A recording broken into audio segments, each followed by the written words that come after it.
आज जो चरीलाम में झगड़ा हुआ, जो बीजेपी लोग ने हमारे लोगों के ऊपर अटैक किया, वो लोग चाहते हैं कि पूरा त्रिपुरा में असली इशू के बारे ना बात करके ट्राइबल और बंगाली के बीच में टेंशन हो, और जब ये होगा तो सब लोग असली इशू के बारे बात नहीं करेंगे और सब लोग बट जाएंगे और उसमें बीजेपी अपना फ़ायदा निकालेगा।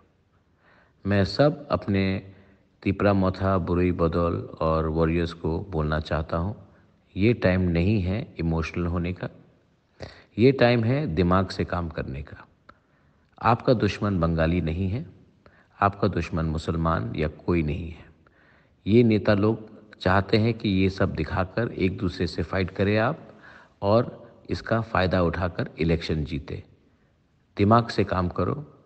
आपका टाइम 16 तारीख को है, जब आप जाएंगे और वोट करेंगे इनको हराने के लिए।